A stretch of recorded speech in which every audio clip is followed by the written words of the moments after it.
Me encuentro muy emocionada de que Ediciones Urano me haya dado la oportunidad de poder entrevistar a Soman Chainani con su saga de libros de la Escuela del Bien y del Mal y poder hablar de los libros, de la adaptación cinematográfica y de muchas cosas más, así que espero les guste y les entretenga y conozcan nuevos datos acerca de los libros. Hola chicos, bienvenidos una vez más aquí. Estamos muy contentas de poder tener la oportunidad de estar entrevistando a Soman Chainani, que es el autor de los libros de la Escuela del Bien y del Mal. Este Soman Chainani es un autor estadounidense que nació en Florida y ha escrito varias novelas, y entre las más destacables son la de la Escuela del Bien y del Mal, y tenemos esta oportunidad de poderlo estar entrevistando para que ustedes conozcan un poquito más acerca de la historia. Si no saben de qué tratan los libros, les voy a decir un poquito corto. Tenemos la historia de Sophie y Agatha, que las dos son mejores amigas, y Sophie toda su vida ha crecido creyendo que va a ser enviada a la Escuela del Bien. Agatha siempre ha pensado que va a ser la villana del cuento, pero todo se complica cuando resulta que las envían a escuelas diferentes. Agatha termina en la Escuela del Bien y Sophie termina en la Escuela del Mal. Ellas piensan que fue un error, pero tal vez no es. Si quieren saber más, lean La Escuela del Bien y del Mal de Soman Chainani. Así comienza la primera parte de la saga y vamos a comenzar. Now we're going to be starting doing some questions. So right now we got the opportunity, as we say, to interview the authors of the series La Escuela del Bien y del Mal, and we have some questions very amazing about the books. And the first one we're gonna be starting is he's in Mexico. So how are you feeling being a new country? Oh, I love it. I mean, I just think I grew up in Florida, and so I felt like I learned Spanish almost before I learned English, and so I just always feel at home when I come to Mexico. I've been only once or twice in my life, but this is the first time I get to come as an author, so it's a totally different experience. Oh. Okay, so you answered our second question. Is this your first time visiting Mexico? You know, the few times I came were on a tour or on a cruise. I felt like I never actually got to go into a city and have a real experience. And I have friends who grew up in Guadalajara, and they've been telling me about it for so long. So I'm very excited to be here. And for the times that you have been in Mexico, what do you think so far? What did you think about the country? It's beautiful. The people are amazing, and the food is insane. I just feel like I walk around and eat all day. That's what I do. I just look for restaurants and eat. We are so happy that you're here in Mexico, and please enjoy the tacos for all of us, like the real tacos, as we always say. Real tacos. So first of all, thank you so much for giving us the time to be here with you and chat a little bit. And now we're going to be talking about your favorite topic, your books. Yes. So the first question we have is, what would you say to some of your new readers that haven't read the books and they want to start reading them? You know, because I think people who are interested in the School for Good and Evil, either because of the subject matter or the movie, they want to know more about the world of fairy tales that isn't just the typical Disney versions, right? They want to see something that's a little more complicated and darker and more intelligent. And so I feel like if you liked Harry Potter, if you liked fantasy, this is the series for you. Okay. How many years or months took to start writing this story once you got the idea? Each book took about a year and a half, I think, but that first one especially took a little more because I didn't know what I was doing, and it took me time to figure it out, you know, so about a year and a half each one. It's not that long. No. And I can imagine, like, when you have an idea, it's like, okay, I have the idea now. What do I do?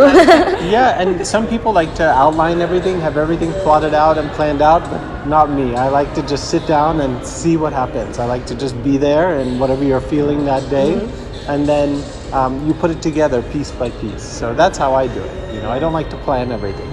Yeah, that's cool. That's cool. You leave something for the imagination, yes. Right? So another question is, do you have any specific song that you related to the series? You know, I really am a big fan of Taylor Swift, and I'm a big fan of Madonna, and I feel like those two, like somewhere that was like the Agatha side and the Sophie side. So I feel like both of those were on my playlist a lot. Okay. We also love Taylor too. Yeah. She's going to. I'm going to the concert. Where? Yeah, Houston. Oh my God! It was a nightmare. The fact you got a ticket, everyone watching this is probably very jealous. Yeah. Okay, so the next question is, since you started writing the series, did you know how the story would end?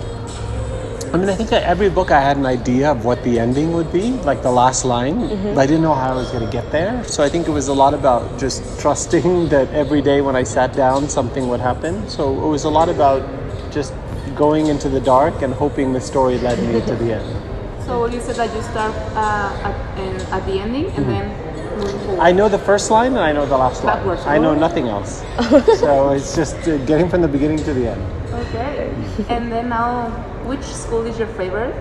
I think the School for Evil is probably where I would be, because I think it's just a little more edgy and cool and different. And so I think even in Harry Potter, I was a Slytherin, you know, so I feel like that's just... We are Slytherins. The all three of us? Well, Okay, yeah. perfect. And we could take over the world. Okay, so which class of each school would you think you would love to teach? I love the idea of, in the School for Evil, uglification, because then you just get to look completely different and see yourself in a new light. So I think that class always mattered to me. And then in the School for Good, animal communication, because I'd love to talk to animals and see, to be able to talk to them, for sure. Yeah, I would love to be in that class. Yeah. Learn how to speak with animals, please. Yes. A superpower that I want. Between Sophie and Agatha as characters, which do you find the most difficult to write and why? I think Agatha. Sophie is my kind of evil side, so it's so much fun. I like to break all the rules and do whatever I want with her, and there's just a lot of fun in the Sophie character. Agatha is more my conscience, and you have to write the right thing to do and not make it boring. And so Agatha, you really have to go deep in your heart. It's much more emotional writing Agatha. Yeah. Sophie is the fun, you know? Okay. The next question is, what zodiac sign are Sophie and Agatha? Good question. I think Sophie's definitely a Scorpio, and Agatha is definitely a Leo. Agatha Leo? I think so. I think Agatha is more like Pisces. Maybe. And you? Yeah. Because she's Pisces, And and I think she feels related That's funny. to Agatha. Do you feel related to Agatha? No. But I like, she gives me vibes of Pisces. You seem more Sophie. What? Yeah, she is. Yeah. She's all that pretty, but when she gets mad, she's She gets nuts. Exactly. Okay. But If you were taken to attend one of these schools, which one do you think you would go? I think evil. I think that's my nature. I think if they had a test or something, I would always pick evil. Oh, there's a test. yeah, it's because I You can take the take test it. online at evernever.com or schoolforgoodandevil.com, and it tells you what percentage your soul is good and what percentage your soul is evil. Okay. And I'm always like 75% evil. I'm more evil too. I didn't know that, but you can find the link below where I'm gonna be putting that link so you can go and check. I'm gonna be checking tonight because I really want to know. Okay, the next question is, we know you don't know each other, but just like with vibe, which school would you think we would be going to? Definitely School for Evil. And you probably School for Good. Yeah? I think so. Me? I think so. Okay. I'm like Agatha, I think. Yeah. I'm so happy that you say evil. I think you would think you were going to good and you would think you were going to evil and you'd get switched. Oh, I think that's exactly. Like Look, you're in pink, she's in black. It totally worked out. I love it. Oh my god, this is the biggest plot twist ever. Oh, sí. I really swear that you were saying that I was going to be evil. Like Agatha. Like Agatha. Because I'm a Slytherin, but sometimes I'm Hufflepuff. Yeah, well, there you go. All Hufflepuffs are in the School for Good. Okay. I'm so happy for that answer. Did you base any of your characters in someone in real life? I think Agatha, Sophie, and Tedros are more pieces of myself, you know, but then other characters, yes. Like Princess Uma was based on my niece, who's named Uma, you know. Lady Lesso is based on my English teacher when I was younger. So different characters I took from real life. Of all of the books you have written, which one was the most difficult to write and why? Maybe the last book, the number 6, One True King, the final book in the series, because so many characters, so many storylines, you have to bring them together and make sure that people leave the whole series satisfied. Because they've been spending 10 years reading it. You want them to leave feeling happy, you know, that they've had a good experience. So that was an important book to me. And what character do you think you will be like, not friends, like you're going to be enemies? I think like you saw that character and you say, oh, I think Tedros and I would have a hard time getting along. Okay. I think he and I would fight. And well, you were writing your books. Did you have any help? Like any family, friends? Like you were in a writing slump and then were like, I need some ideas, please help me. No, I mean, I think writing is so solitary for me, but I'm always trying out lines and ideas on my niece and nephew, you know, so I'm always asking them, is this funny, do you like this? So they're young, they're teenagers, so I'm always trying, you know, testing things out with them. What is your favorite scenario to start writing? Like, I don't know, maybe in the night, maybe in the night with coffee. I tend to do in the morning. Morning is when I have my best ideas. Yeah? You're a morning person? Morning person, always been a morning person. At what time do you wake up normally? Like 5. Really? No. I'm up early. I went to sleep at 5 a.m. last night. That's why it's so funny. The only reason I would never make it in Mexico is everything happens late here. Yeah. Everything's late and everything opens late. And we went in the morning. Nothing is open. Nothing is happening in the morning. But I think you can focus more in the night because everyone is asleep, so you have time you alone. So you start like doing all the things. That's why I do homework at night, because no one bothers me. And I'm like, okay, let's do homework. Yeah, in Mexico everything is late. Everything's late. Yeah. When I have gone to the United States, everything closed very early, and I'm like, what? I'll call some restaurants here. We'll go to lunch, and they're like, we don't open till 2:30. I'm like, what? Yeah, we're sometimes like that. And then talking about your books, have you ever been in a writing slump? No, I think because I have my routines and my way of making sure that I'm inspired. I've never been in a writing slump, luckily. I mean, I get tired after I finish a book. For 2-3 weeks, I don't even want to see my computer, but never in a slump. And you put yourself into some words per day or per week or something like that? Per day, there's a certain amount. I know how much I want to do each day. It isn't a fixed number, but I know where I need to get. Okay. So it's a feeling when I know I'm done for the day. Okay, yeah, that's nice. Okay, this question is more of something that happened recently. How did you find out on how you were asked to make your books into movies? Oh, I think it's been a long process with the Netflix movie. You know, Universal 10 years ago bought the rights, and then a lot of things happened and it went to Netflix. So finally when they got the call and said the movie's gonna happen, I thought, oh, this is BS. You know, I didn't believe them. But only once they started filming, then I was like, oh wow, this is real? This is actually happening. So that was a crazy feeling, for sure. Were you involved in the cast and production of the movie? As much as I could be, but ultimately the filmmakers are in charge of that. I just gave my opinions where I could, and sometimes they listened to me, sometimes they didn't. So, you know, you do what you can. But to me, the books are the main thing, and the movie, to me, is like a big commercial for the books. Yeah, like a plus. Are you happy with the results? Yes, I mean, I think a lot of movies and books are hard to watch and not good, and I think this at least had the feeling and the scale and all of that. Okay. But I have seen good reviews about the movie. Like my little sister was like, "You have those books in your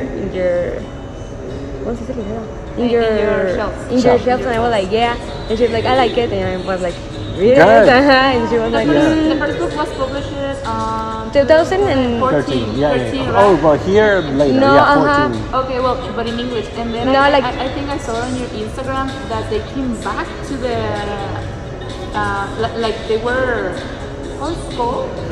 Like something new again in the top best books. Oh, yeah. Now it's back in the bestseller list again. Bestseller list. So, it's, the movie gave it a new life, which I loved, you know. I mean, it was always popular and it went around the world.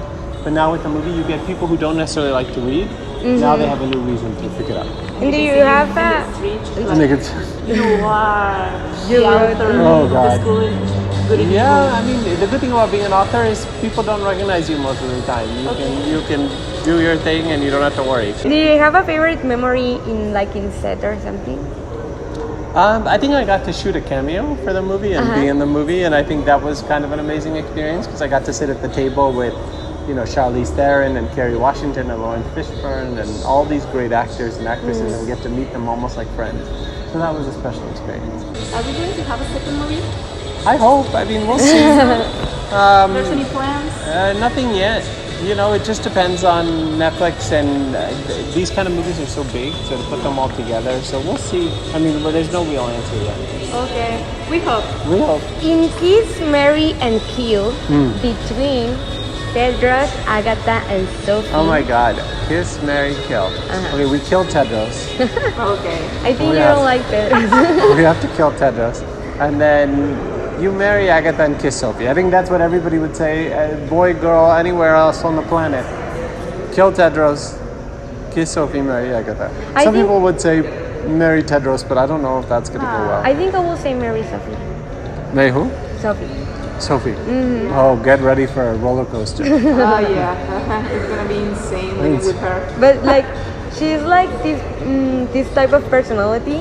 I think she's a little bit like me, like so. ¿Cómo se dice berrinchuda? Like she's like so spoiled. She's a diva for sure. Ah, yes. A diva. I'm also a diva But too. in English, I think it's another meaning. Okay. Okay, so that would be all of the questions. So we are so happy to got the time to be in chat with you about your books and to know a little bit more. I will always remember this day, as you said, that my school is a good. I will never thought that of No, me definitely. myself. Definitely. So You dress thank this you. way for a reason. So the two of you. So thank you so much. We have a lot of time chatting with you. We hope that everything goes right tomorrow at your presentation. Thank you so much. And we wish you all of the best and the next books that you publish. Thank you very much. Thanks for having me. Y eso sería todo. Muchas gracias a Ediciones Urano por darnos esta oportunidad de estar aquí con Soman y a ustedes por estarnos viendo. Y nos vemos a la próxima. Bye. Leer es como vivir dos veces. Thank you so much. Bye. Thank you.